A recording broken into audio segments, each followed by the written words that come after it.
Hey, how's it going, gamers? Welcome. Today we leveled up to episode 11 of Leveled Up Gamers podcast, where we don't get old, we level up. I am Tro, short for Troubadour underscore XP, your host of this 3/4 game podcast and 1/4 movie club. Now, if you are a new listener and you enjoy the show, I welcome you, and I would appreciate a review on iTunes as it helps this podcast get noticed more. Also, you can join our Leveled Up Discord channel so that we can continue to grow our community, which you can find in our show notes. I'm usually available to answer questions on Discord within a few minutes. The link will be posted in the show notes below. But the topics that we're discussing today are very exciting because we're talking about Sony's newly announced cross-platform play and the spoiler chat of the movie Anon. That's the 1/4 part movie club, which once a month we get to discuss a movie that's available on Netflix and we talk about it. And today is that day for the particular month of September. Now, if you have not seen the movie Anon, I will clearly mention before we begin talking about the movie. Next month, the movie is The Boy. It's a scary movie that goes along with the theme of October. It's a movie called The Boy, came out in 2016, so be prepared for that spoiler chat on October the 27th. Now, first up, I always like beginning the podcast by announcing the Games with Gold and PS Plus games for the month. So for this particular month, the Games with Gold, actually we're already ending the month. Sony has announced their games, but I tried to look online all day long, and I haven't heard mention of any Xbox games with gold announced yet. But Sony is ready, and they have announced the following. Friday the 13th, which I guess makes sense for the month of October, is being given away for the PlayStation 4, and Laser League is also the other game for the PlayStation 4. I really enjoy Laser League. Friday the 13th, I've played it, I just don't find it as enjoyable, but maybe you will, so go ahead and get that. For the PlayStation 3, we have Master Reboot and The Bridge. I've not heard of those two games. And then we also have Rocket Birds 2 Evolution, as well as 2064 Read-Only Memories for the Vita. I don't know what those games are because I never owned a Vita, but maybe they're good games. Maybe you'll get to enjoy them. So check those games out. And again, Xbox hasn't announced their games yet, so we're still waiting on those. Probably by the next episode, they'll be up. Now, one of the things that I've been playing this particular past week, I've been playing a lot of Far Cry 5 on the Xbox One. I'm about a third of the way done, and I can't wait to see the ending. I already killed one of the, I think, 4 brothers and sisters. I killed the first brother, or one of them. I also started playing Nier Automata on PS4, and I've been streaming that every Friday on my YouTube channel. And then I've been playing Dead by Daylight on PC, which I like streaming it on Mixer. Now, on to today's topic, which is Sony's new cross-platform and games that we need pronto. So not only are we going to talk about Sony's new cross-platform, but I made a list of games that I need to see cross-platform already. We should already be having these features. Now, in the official PlayStation blog, which I will link in the show notes for you, Sony announced that there is now a cross-play available in Fortnite.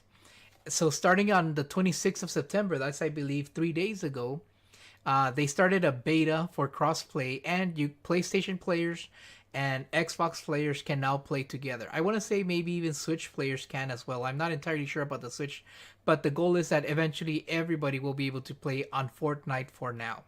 But that's not all. According to the blog post, these are words straight from the post itself. It says, following a comprehensive evaluation process, Sony Interactive Entertainment has identified a path towards supporting cross-platform features for third-party content. That's very exciting. You know why? Because that means that future games that are third-party are going to be having cross-platform. That's what that means. It won't be limited to just Fortnite. Pretty soon, Xbox, PlayStation, and even Nintendo Switch gamers will be able to enjoy playtime in the same world via different platforms.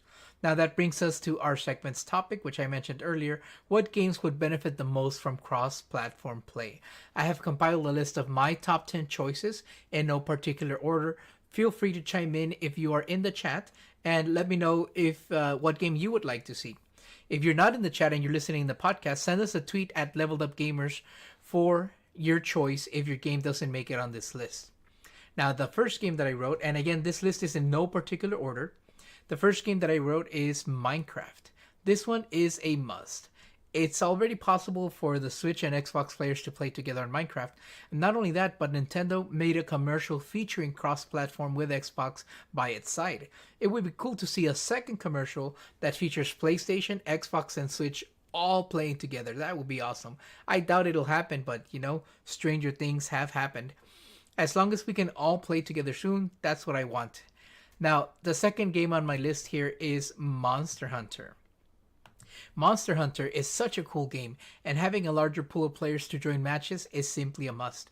Make Monster Hunter cross-platform right now. Now, Rainbow Six Siege. This game is old. It doesn't sound old because people play it. It keeps on growing and growing. The player base keeps growing. So now I need to see that when worlds collide scenario and let Xbox and PlayStation gamers shoot it out for the best tactical shooting game available. Rainbow Siege needs to be cross-platform today. Now, the next one is kind of a cheat in a top 10 list, but I wrote down EA Sports games in general. Okay, if my friend can play FIFA on their PlayStation, I would love to join them while I play it from my EA Access subscription. And the same goes for any other EA Sports game. So EA Sports games in general need to be cross-platform. This one is my personal favorite. I added this one on the list, and it's Dark Souls. I am a big fan of Dark Souls, and this game is perfect because you don't really need to communicate with people via chat, but rather everybody communicates by either pointing. Praise the sun, anyone? Let's join forces against the darkness in Dark Souls series, and let's let Xbox gamers and PlayStation gamers all play together. Plus, this would be perfect for the Switch because on the Switch, I believe the remastered edition of Dark Souls is about to come out soon. So if it comes out and it's already cross-platform with PlayStation and Xbox owners, Nintendo Switch owners only won't worry about buying the game and not having enough players to play with. Now this next one really hit home, Mortal Kombat. I bought the most recent Mortal Kombat for the PlayStation 4, but I stopped playing it because every one of my friends decided to get this game on the Xbox. I gladly jump back if I could fight against them while I'm on my PS4 and they're on their Xbox and we can battle it out. Destiny 2. Destiny 2, PlayStation just gave away Destiny 2 for PlayStation Plus this month in September, which if you haven't downloaded it, I believe you still have a few days.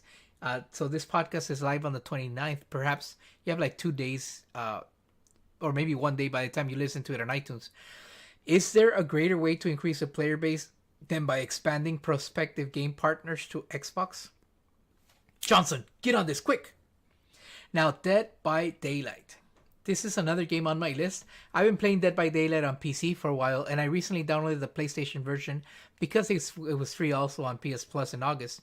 So this game and other indie games like it, maybe Dead by Daylight is not so much of an indie game, it's like a double A game, but indie games in general deserve to have the highest possible player base because many of the great indie games die due to a low player base. Not enough people are buying them.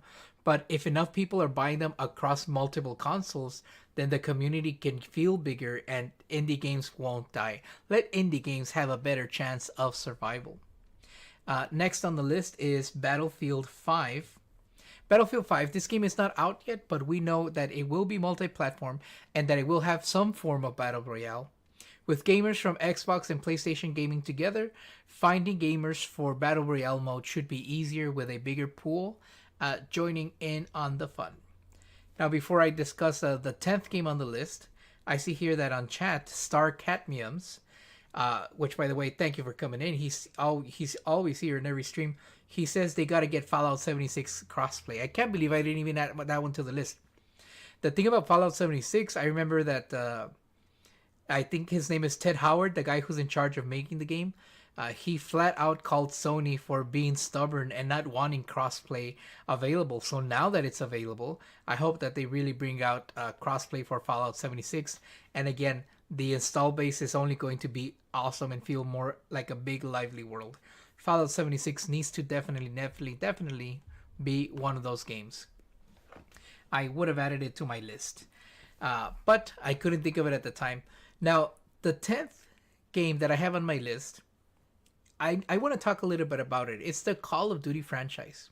I left Call of Duty for the end because I think that what will happen is this: older Call of Duty games will become cross-platform compatible, but the newer installments will be locked under a 6 to 12 month exclusivity period.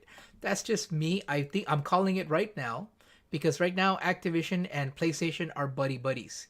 So I feel PlayStation will tell them, yes, we will give you cross-platform, but it won't be available until 6 months. PlayStation is playing it on a game by game basis, and I'm sure that they want to guarantee their game sales first before giving everyone the freedom to game anywhere they want. It's a perk of being the most sold console this generation, so I'm sure they will take advantage of that particular perk as often as they can. Now, in the end, cross platform really doesn't mean much if there is not cross progression.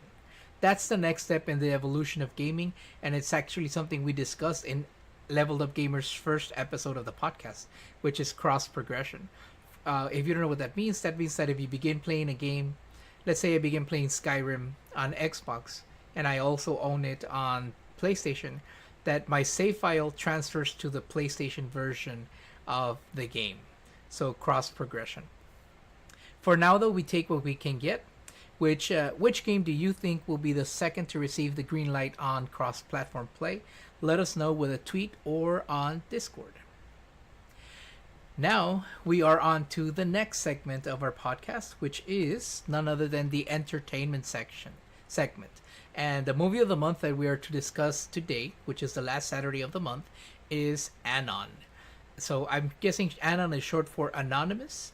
And the spoiler chat of Anon begins now. If you have not seen the movie and you want to see it without being spoiled, now would be the time to leave and come back and listen to this chat when you are done watching the movie. But for now, let's have a discussion about it. The two main characters I wrote down are Sal Freeland and the other character is just known as the girl. I think I may have heard somebody call her Allison, but for now they just refer to her as the girl.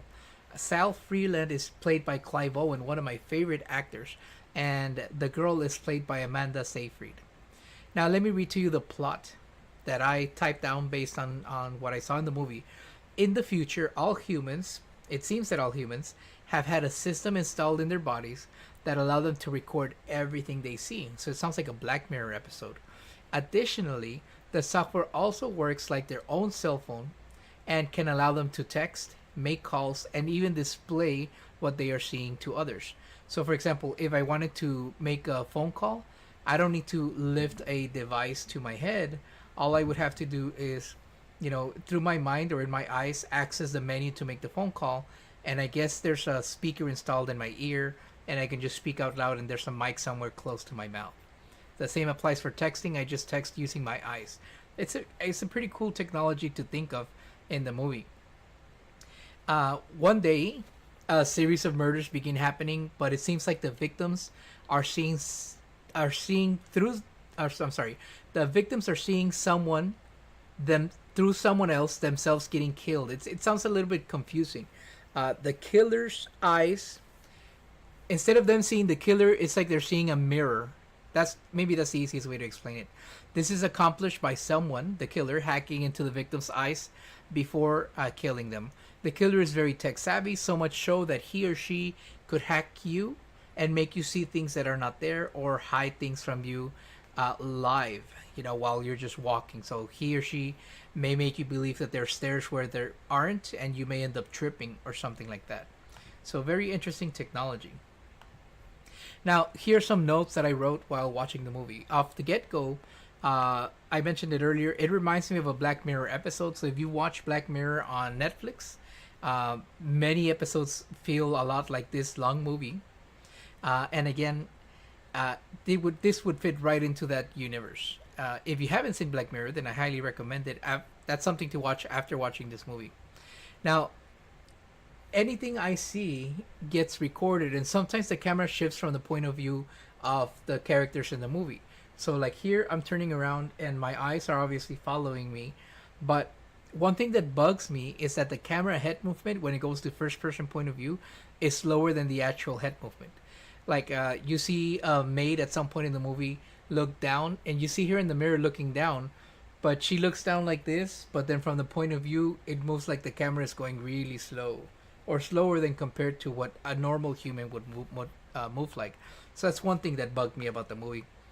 Um, I do love that you can send files simply by thinking about it. So it is a literal human network. Animal pets seem to be connected as well. So I think animals even have this system in there. Although I don't know if they can text each other, but you can definitely your pets are connected into this human network. I love that your eyes can analyze anything from the calorie content. So if I hold this particular Chinese cookie, the my eyes in my eyes, I'll start getting information about how many calories are there in this food and whether it be healthy for me or not. Um, and you can also access your life's history files. So if you let's say the birth of your child, you gave birth to a child, you're now a father or a mother, you can actually replay that memory in your head and watch it as often as you need to because it's recorded. I don't know where your hard drive would be memory for this would be coming from, but it's a pretty cool feature. Uh, there's another feature that I really like that they thought of. It's the translation feature. So if you're talking to somebody who doesn't speak your language, uh, as they start speaking, the computer kicks in your brain and it starts translating what they're saying for you. That kind of technology can bring the world closer, or it could actually maybe even drive us further apart. But again, very interesting technology in that movie. Um, the victims that the killer chooses, I feel they were good actors. They do a good job of not knowing where to look before getting killed because, again, when they try to look at who is killing them, instead of seeing the killer has hacked them, and they just see themselves again. It's like a mirror. So they're like, "Oh my gosh, I know you're here somewhere, but who are you?" And they're just talking by not looking at the camera directly, and it's a cool effect to see. That I did really enjoy. Uh, they do genuinely appear confused. Now, I love the attention to detail, to this specific detail. Since you have your computer in your eyes or in your brain, wherever it is, and you can send text messages, you already have a keyboard installed in your brain or in this system. So employees don't have computers at their desk.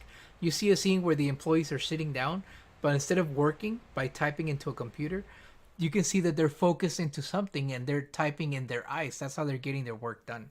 Great, great, great detail. I love it. Computers have become obsolete. It is a bit jarring sometimes throughout the movie. You do see that it occasionally goes like in letterbox, those and black bars on top and bottom of the screen, and then sometimes those black bars go away and you just see a giant screen, or the whole screen fills up your TV, and then it goes back and forth. I don't know why they did that, but it is a bit jarring and noticeable the times that they do that. Now there is an interesting twist, and it is a bit predictable, but there's a twist at the end. And again, this is a spoiler chat, so this is the one part that you may want to cover your ears if you're still listening and you don't want it spoiled. The hacker, the people that we think, or the person that we think is hacking and killing, appears to be a woman the whole time, but actually the hacker is the one that's being hacked. She's being framed. In the end, the actual hacker is identified as being a man. He's actually one of the guys that was hired to track this hacker down. So that's how the hacker was able to get away with a lot of things. Through some hack trickery, he's of course deceived and killed old school with a gunshot. So it goes to show that there's no better way to kill than with the same ways that we've had to kill since ages and ages ago. There's a small chatter between the girl, that's the name of the character, and Sal. So the girl is the lead hacker that we think through most of the movie is the killer, but she is the one being framed. And Sal is Clive Owen, the other main character. So the conversation between both of them explains at the end of the movie that she created an algorithm that allows her life to be private in a world that isn't private anymore. And ironically, the only way to do this is she takes little bits and pieces of what she sees, what she records, what she says out loud, and spreads it out to everybody in the city. And with that algorithm, nobody can trace her. So she becomes a private person by giving away everything about her. Um, that's actually kind of cool. Then at the end of the movie, they have this conversation. During the movie, by the way, there's a lot of sex scenes. There's a lot of explicit, maybe even unnecessary sex scenes. So big warning if you haven't watched it. At one point, Clive Owen and this girl, do get together. So at the end, you would assume that maybe they would end together because they've already been together at some point. But no, instead she just walks away, and we see through Sal's eyes that she erases herself digitally, and we assume she's gone forever. Although I understand this is not particularly a love story, I didn't expect them to fall in love at the end. Perhaps a hint that there may be something between them in the future would have been nice. Something positive in an otherwise gloomy movie. I think that would have satisfied me a bit more than the ending that we got. Now, one of the memorable quotes that comes out at the very end of the movie, it says, Sal asks her if she has something to hide, and that's why she doesn't want anybody to notice her. And then she says, no, it's not that I have something to hide. It's that I have nothing I want you to see. And that's a very excellent quote there. I did enjoy that quote, and it comes at the very end of the movie. Now, the theme of this movie is that things aren't what they seem to be. They're not always what they seem to be. And, of course, with this anonymity, it's a recurring theme. You see it happening over and over and over. Overall, if I had to rate this movie from 0 to 10, 10 being the highest, I would give this movie a 6. It's not the worst movie in the world, but it's something... it's not the best movie either. I think it could have done the concept of it a little bit better. I enjoyed the movie, but everyone seems so bored out of their minds. Like there's nothing exciting to do in the future. Guys, you guys are living in the moment in the future. I'm sure there's a lot of cool things to do, but everyone walking is so dark, and the movie always has all these tones of gray. I feel that they could have done more with the technology aspect of it. Perhaps shown what advancements they've made somewhere else. If you listened to the spoiler chat, but you haven't watched it still, and you made it to this point, I would recommend you watching it if you have nothing to do on a random day, perhaps this upcoming winter vacation, but don't go out of your way to see it, just only if you have nothing else to do. And that has been our spoiler chat on Anon. I hope you enjoyed it. Ladies and gentlemen, like I mentioned earlier, feel free to join us in Discord, in Twitter, or we also have an Xbox Gamers Club, called Leveled Up Gamers. I will post on the show notes the Discord link if you're interested in joining us there. On Twitter, we are at Leveled Up Gamers, and I already said an Xbox Gamers Club is Level Up Gamers. Now, if you're interested in following me, your host, on Twitter, I am Troubadour_XP. That's TROBADOUR_XP. On YouTube, I'm the same, Troubadour_XP. I cannot thank you enough, sincerely, Leveled Up Gamers community. You guys are the ones that are taking this podcast to new heights. And thank you so much for being here from the beginning. I hope to see you on the next podcast. And for now, get some XP and level up.